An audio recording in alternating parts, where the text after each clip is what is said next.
All right, so out there, I'm going to have an interview with Reagan Biddle. We're going to be talking about a lot of things that are happening on college campuses, given that he's a college senior. This interview obviously could be a completely different from last week with all the events that happened until now, but we're going to get into all those things. This is Truth Between Lines. So Reagan, thank you for coming out. I really appreciate it. You know, it's one of those things. We've known each other for a couple of years now, and I've seen you at a lot of the political functions and that kind of thing. So we wanted to get to know who you are and kind of where you're going in life right now. Where are you at? I'm a senior at the University of Tennessee, studying political science.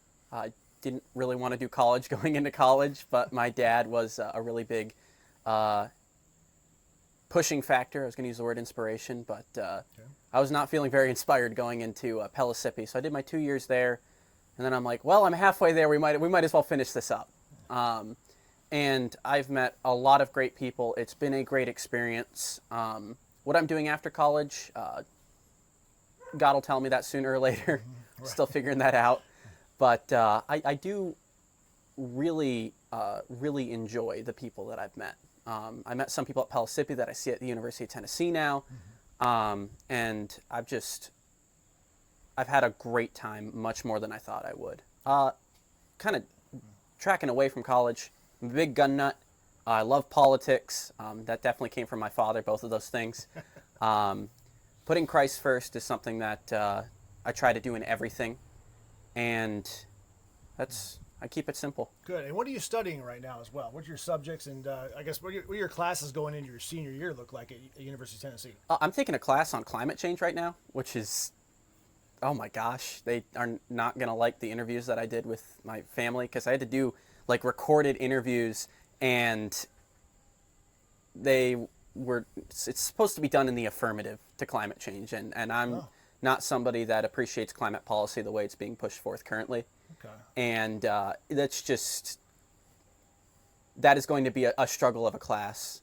And then my research methods, kind of understanding the scientific process for peer reviewing papers and all that kind of stuff has been interesting. And then I'm also doing coding in R, which is just for one of my stats classes. I didn't think I was signing up for that, but props to my advisor, as always.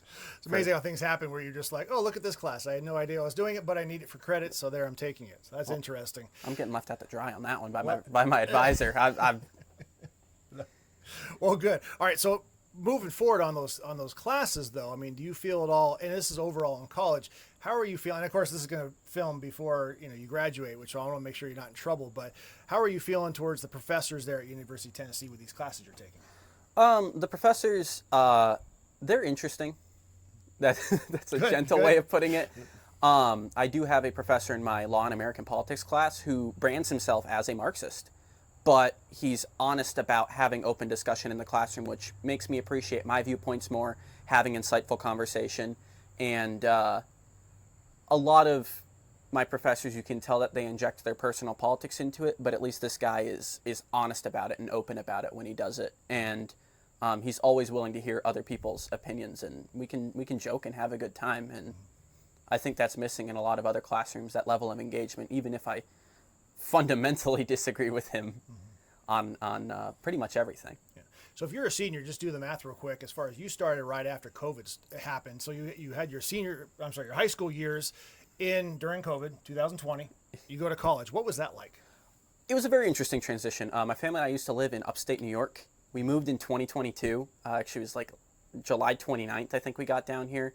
My father and I drove down 3 times in 2 weeks from Greenwich, New York to Knoxville, Tennessee. I grew up in a school where I graduated with 71 other people in my class. We didn't get our COVID restrictions lifted in the state of New York until January of 2022, which is at the tail end of my senior year. Yeah. And moving here, it's just like a whole new world. And then jumping straight into college is pretty much like, I don't want to do college. And then I signed up like right before the deadline for Pellissippi, which that school is a real blessing. Commuter school, I commute to UT now too. It was strange coming off COVID because it's a completely different environment here in Tennessee. There was just a lot more breathability in what we do, and I find it a lot less crushing from a government aspect too. And it just complete change up from knowing the same people preschool through 12th grade on one school campus, K through 12, to going to a school that is 6 times the size of the town I grew up in. It's just like that transition on top of getting out of COVID, Tennessee doing things different in a great way as far as COVID is concerned, letting people have more latitude on their life and longitude on their life is just, that's been wonderful. So it's definitely a weird transition to say the very least. Yeah, that's got to be hard. I mean, you're shut down because of COVID, all the details and everything else. You're trying to do your studies. You're trying to go to all the things that you're doing, and you know, I don't know, prom, whatever clubs you're in, whatever sports you played, and then all of a sudden everything's gone, and then you pick up, your family picks up and leaves, and they go to a completely different state, like you said, with a different size and all that. So college, you start college at University of Tennessee. You're going through everything, and then what were your initial things? What were you seeing at UT? At UT, so I did my first 2 years at Pellissippi. People seemed just generally disinterested. It's a commuter school. People are there to go to school and leave. They finally got some recreation sports. So soccer, volleyball. I think they actually have a volleyball team now at Pellissippi. Okay. So for the 2 years or sometimes 4 years people are there, they actually have like proper established sports teams. They travel and all that. So, yeah. I mean, seeing that program change too. But there's just a general disinterest in involvement on campus. And UT, surprisingly, is quite the same. It's just there happens to be a couple more people like myself who feel like getting politically involved. And that's probably only because they live on campus or they're engrossed in these policies or politics. But most of the people that I've interacted with on campus who like to get involved with politics, they're not from Knoxville. In fact, they're probably not from East Tennessee or the greater 9 counties, the greater Knoxville metro area. And that is interesting to see. Now, dumb question, but have you got involved in politics while at UT and Pellissippi, for that matter? Yeah, so Pellissippi, I originally got in contact with somebody from Turning Point. Wow. They wanted to start a chapter there. The process from Pellissippi, as well as me getting close to graduating, made it just a little bit like, okay, what the heck am I doing here? So didn't quite get that established, but I found people to hand that off to after I left, because I graduated as my associates moved on. When I started at UT, for the first semester, I was involved with Young Americans for Liberty, Turning Point, College Republicans, and at that point, I'd become the chair of the Knox County Young Republicans, too, just outside of school. A lot of people ask that question, what's the difference between College Republicans and Young Republicans? Well, College Republicans are just on college, and then on college campus, and then the Young Republicans, we try to broaden our reach to the rest of the county. It's interesting to see the way some people stay, some people go, the way in which people want to get active, and I think that kind of leads us into the last week of where people stand on really trying to be a voice for Christ and be a voice for their values. I knew some of that already, but I didn't know about the Turning Point thing. So I want to talk about the pre-Charlie Kirk assassination. You know, let's just focus on that. You're talking to people from all walks of life. You're talking to people from different states. You're talking about a lot of people from other countries. What was it like being a Republican on campus, on a college campus? Well, I think the most interesting way to put it was after Trump won in 2024, it was cool to be Republican for a day. People had their Trump shirts on, people had their Trump hats on, and then after that it was like gone in a flash. And then Charlie came to campus, I believe it was either late March or early April, that he actually came to campus. And funnily enough, I was involved in Turning Point simply because of the conservative values. I had never even listened to Charlie Kirk speak to that point. I hadn't heard him online. I hadn't heard him in person. I hadn't even really given much thought to it. I didn't even realize that he founded Turning Point. It's just I found a like-minded crowd of people to get involved with. And that's what I did. And then he came to campus. I was somewhat listening to him. At the time, I was also state chair for Young Americans for Liberty here in Tennessee. We do a lot of activism as well, kind of more on a constitutional side, but still fairly on the constitutional libertarian conservative, kind of where all of that meets together. I didn't pay as much attention to Charlie because we were trying to capitalize on having a lot of people on campus for a concealed carry on college campuses petition that we've been doing too. But hearing what he had to say, I liked the amount of conviction that he had, because a lot of younger men, such as myself, just want people to lay it out plain and simple. And we don't get that from, it feels like, anywhere in the political system.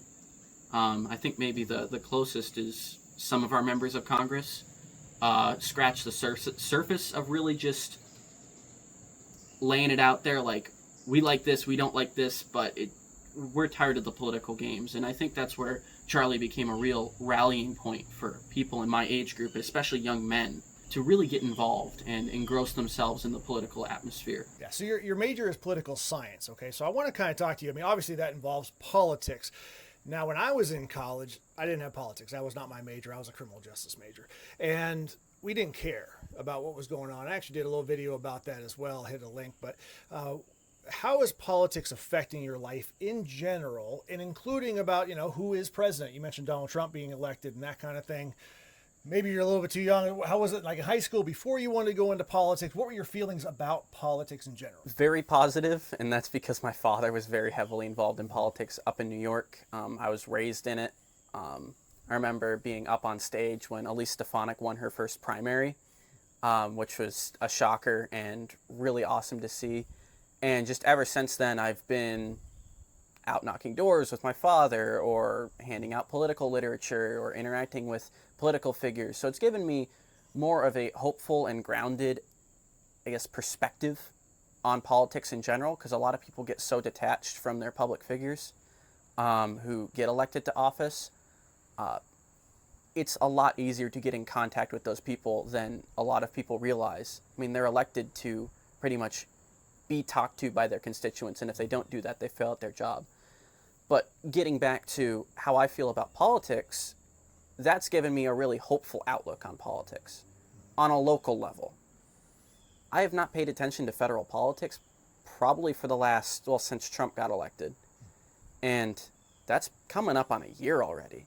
I've been engrossed in county politics, state politics. We've got a governor's race coming up here in Tennessee. And it's just, I get filled with excitement thinking about how 10 votes can affect who's going to be your next city council member, or who's going to be your next alderman here in Farragut, and how you can really attach yourself to somebody who will have the most tangible impact on your life as an individual, and that is local. So that's where I get my excitement from. That's where I get a lot of appreciation from. I don't read national media that much, if at all. The last week, I've probably read more news stories on a national level than I have probably in the last year, and I'm happier for it, which is a bit of a shame and kind of speaks poorly to our national political environment. But local politics gives me excitement, and it lets you know that you can be involved in a meaningful way. Yeah, it's amazing. All right, so again, the tragedy, not only 9/11, let's not forget that, but last week, but the assassination of Charlie Kirk. So it's probably a little too early to kind of see what's happening overall, but what are your feelings now? Not only your personal feelings, but what are your other feelings for the college campus now? Are you seeing different things, more security, people walking different? What are you seeing?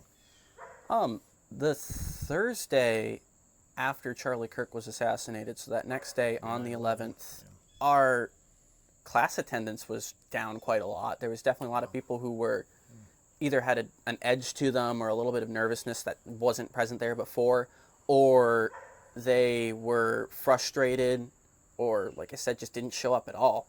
And it was a weird atmosphere to come back to the next day. And I hope that this will be an event that will have people want to get more involved to honor the memory of a great man and do it for the Lord.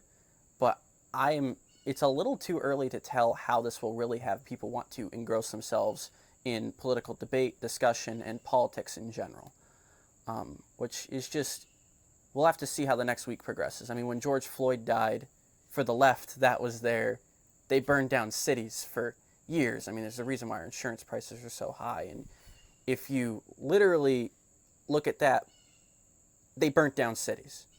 There's no way to avoid that as a talking point. But we come together in prayer, and we need to keep praying and keep getting active. And it's just a little too early to tell how much people want to engross themselves in political debate. So moving forward with all the things happening right now with politics, and obviously we got a few more years of Donald Trump being president, What does a 20-something-year-old want to see happen overall?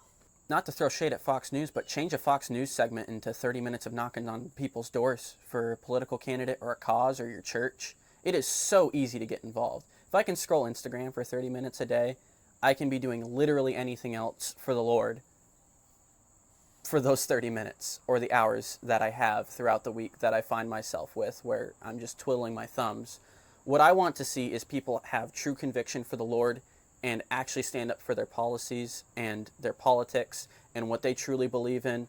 And this should really be a rallying point for conservative-minded young folks, especially young men, but young women as well, to actually get involved in politics.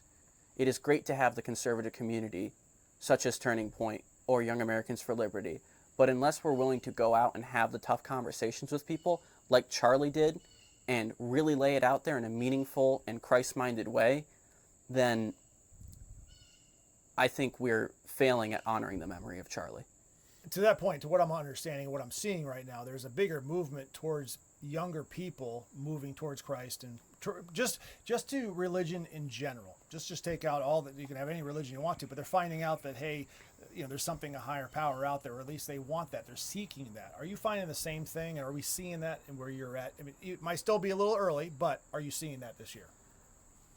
I've been seeing it since I've been at college. Of course, going from New York, upstate New York, you get east of Syracuse, and it is from Syracuse to Portland, Maine, it is the least evangelized area in the whole country. And that didn't really land on me until I moved down here, but it's also the strength of people's faith that speaks volumes. When you're following Christ in New York, it's not as culturally easy or understandable as doing it down here. And with the way people get involved with college ministries, I'd like to see more conviction and more accountability to come from a lot of these campus ministry groups to build our strength as followers in Christ and be better for our Lord and Savior. Do you think the world would be better off if people realized more of what Christ has to offer? I'll allow you to preach at this point, too. I mean, that's a big, loaded question. Well, I think it's a no-brainer. If we looked into what Christ has us do, we always have public officials tell us that, hey, most important commandment is love thy neighbor as thyself. And it is very well outlined that it is the second most important, because if we do not put God first and foremost in our hearts, then we can't know how to treat our neighbor like ourselves. I mean, if those who are not saved and sinners, such as ourselves, we will always do something if it benefits us, but we really need to get into the weeds of helping those who we even disagree with or who do not love us and be more Christ-like in that aspect.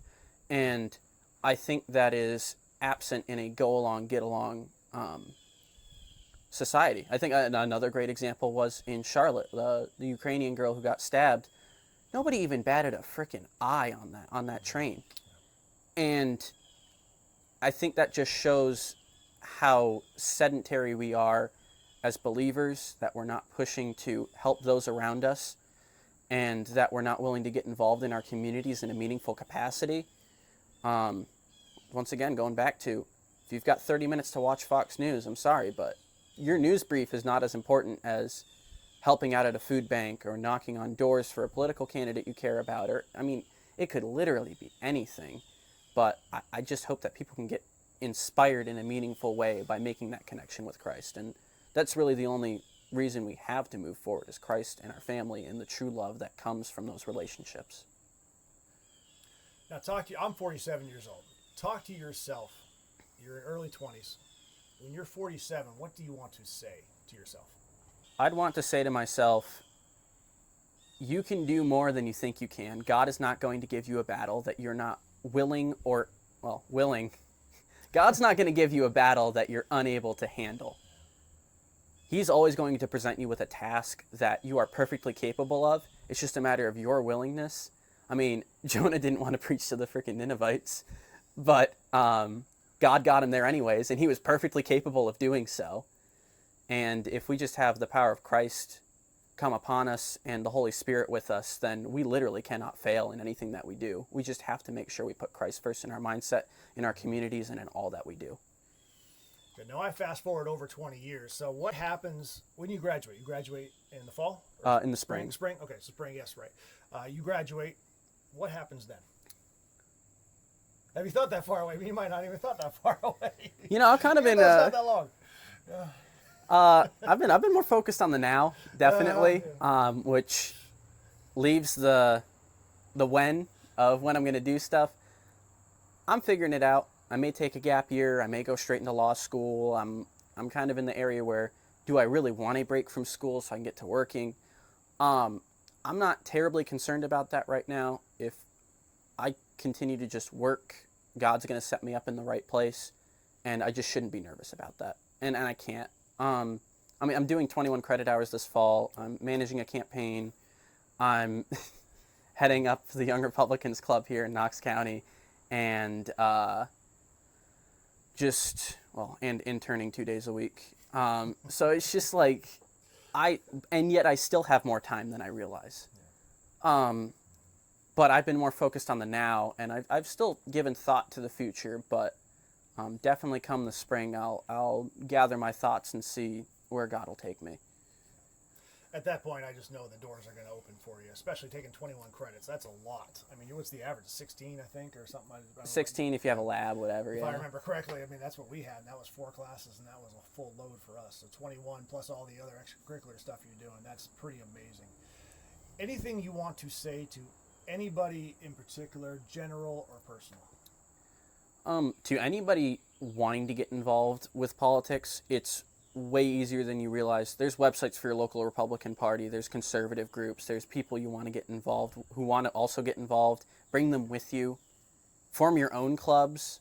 I mean, at UT, they make it pretty easy.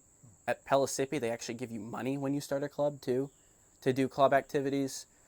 It's just like there are opportunities more than we realize, and God opens way more doors if we fix our eyes upon Him and really trust in Him. There's just way more opportunities than we realize. It is seriously that simple. I mean, I wanted to get involved. I had to ask around because we really didn't have the best network for finding Republican clubs locally, but I found one person, it led to another. As long as you're willing to put in the effort, you will be successful. Well done. And I applaud you for doing so much. And again, not just scrolling through Instagram or Facebook or whatever you young kids use now. I don't know. But anyway, I'm really proud of you. I really am. And I think you're doing a great job. I think we're going to see a lot of stuff down the road for Mr. Reagan Biddle here. But anyway, thank you for coming out. I really do. God, what a change it has been in the last week. It hasn't even been a week. I mean, it's only been a few days. But depending on when you actually watch this later on. But the idea and the theme that I'm hearing from Reagan is to get involved. No matter what that looks like for you, could be different, could be completely opposite of what we're talking about. But the idea is get involved, make your voice heard.